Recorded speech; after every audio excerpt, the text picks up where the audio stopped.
Sweater चोर चुड़ैल। बसंतपुर अपने शीतलहरों और ऊनी कपड़ों के लिए आसपास के सभी गांव में जाना जाता था। जनवरी का महीना, कड़कड़ाके की ठंड के बीच बसंतपुर के लोग ठंड से बचने के उपाय लगातार करते रहते। कोई आग ताप कर तो कोई ऊन के मोटे मोटे कपड़े पहनकर। इसी बीच मोहन अपने परिवार के साथ अपने घर में आग ताप रहा होता है। इस बार तो हर बार से ज्यादा ठंड गिर रही है। बाबा रे, हाथ में महसूस ही नहीं हो रहा।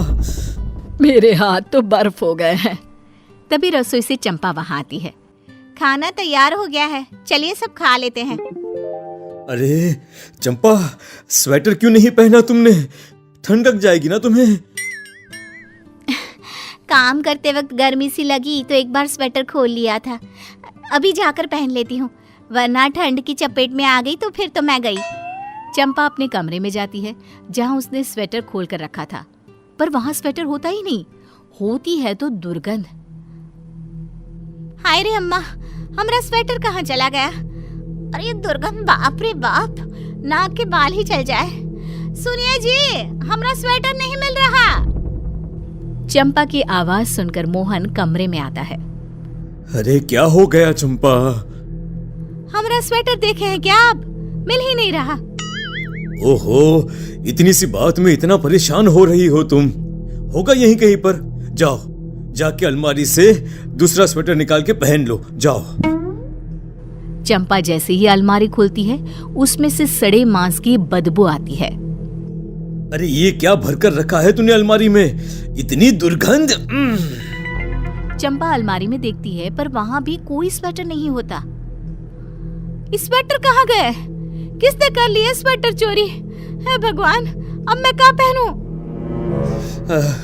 जब तक कुछ मिल नहीं जाता तू रजाई ओढ़कर बैठ। मैं आता हूँ नया स्वेटर लेकर, ठीक है? मोहन अपने दोस्त के घर रात को स्वेटर लेने जाता है। अरे प्रेमदास, जरा बाहर तो आ, तेरी भाभी को स्वेटर चाहिए। अरे भाई, इतनी रात को स्वेटर चाहिए? अच्छा, माल तो है घर पर। रुक, मैं लेकर आता हूँ। मोहन जैसे ही कमरे में जाता है, बदबू से उसकी जान निकलने लग जाती है। वो जैसे तैसे कमरे में जाता है, पर अंदर एक भी स्वेटर नहीं होता। उसकी नजर खिड़की पर पड़ती है, जहाँ एक चुड़ैल स्वेटर को लेकर भाग रही थी। अरे मोहनवा, अरे अंदर आ जाओ भाई। अरे हम तो लुट गए, बर्बाद हो गए। अरे एक चुड़ैल मेरी आंखों के सामने मेरे स्वेटर सब ले गई। अब हम क्या करेंगे भाई? क्या मतलब? चंपा का स्वेटर भी चुड़ैल ले गई थी? हे भगवान! बसंतपुर गांव के लोगों पर चुड़ैल का साया मंडराने लगता है। लोग बहुत डर जाते हैं। सभी के घरों से स्वेटर ऐसे गायब हो रहे थे मानो जादू। अरे काम काज का तो भट्ठा बैठ गया है। स्वेटर बनाओ तो भी चुड़ैल चुरा कर ले जाएगी। अरे 6 दिन से तो मैं नहाया भी नहीं हूँ। अरे भाई, पता चला स्वेटर उतारा और चुड़ैल ने चुरा कर ले गई। मेरा भी यही हाल है भाई। चंपा भी 6 दिन से रजाई लिए घूम रही है। गांव में कोई भी नहाया नहीं है। तुम लोग डरपोक हो, मैं नहीं। ये सब कोई चोर कर रहा है, चुड़ैल नहीं। मैं आज ही गांव के तालाब में कपड़े धोने जा रही हूँ। वहीं स्वेटर खोल के देखूंगी कौन सी चुड़ैल आती है। सबके मना करने के बाद भी रंभा तालाब के किनारे बैठ जाती है और अपना स्वेटर अपनी बगल में रख देती है। अरे देखती हूँ कौन लेता है मेरा स्वेटर। तभी वहाँ चुड़ैल आ जाती है। इस बुढ़िया कितनी हिम्मत कि मुझसे डर नहीं लग रहा इसे। चुड़ैल पर विश्वास नहीं है। नहीं है, अभी दिखाती हूँ। ले बुढ़िया, मैं आ गई। जिंदगी के 4 दिन तो बाकी है, वो भी नहीं रह गया। मैं नहीं दूंगी अपना स्वेटर, चाहे कुछ भी हो। रंभा अपनी जिद पर अड़ी रहती है, जिसकी कीमत उसे अपनी जान देकर चुकानी पड़ती है। चुड़ैल रंभा को मारकर स्वेटर ले जाती है और रंभा की लाश को नदी में फेंक देती है। ये बात आग की तरह हो गया ना, यही बाकी था। चोरी के साथ साथ मौत। मैं तो पहले ही कहता था, अरे कोई उपाय निकालो। अब तो पैसे भी खत्म होने लगे हैं। ना तो स्वेटर बना पा रहे हैं, ना तो नहा पा रहे हैं। अरे अब तो कोई रास्ता निकालना ही होगा। गांव के सभी लोग एक योजना बनाते हैं और एक स्वेटर गांव के सबसे पुराने पेड़ के नीचे रख देते हैं और छिपकर चुड़ैल के आने का इंतजार करते हैं। एक और स्वेटर। गांव के बददिमाग लोग। चुड़ैल उस स्वेटर को लेकर जंगल की ओर चली जाती है।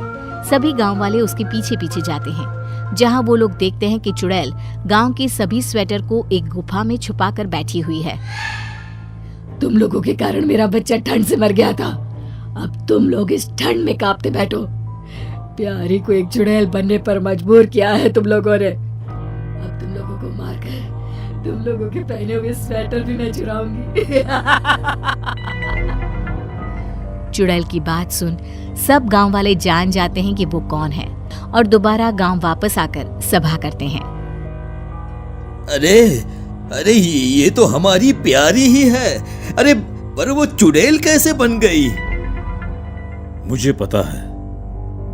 मोहन उन्हें प्यारी की सच्चाई बताता है, जिसके बाद गांव वाले प्लान बनाकर एक बार फिर जंगल की उस गुफा में जाते हैं जहां चुड़ैल सब स्वेटर अपने साथ लिए बैठी होती है। आ गए तुम सब लोग। उस दिन मेरा पीछा करने के बाद मुझे पता था तुम लोग वापस जरूर आओगे, पर इस बार बचकर कोई नहीं जाएगा।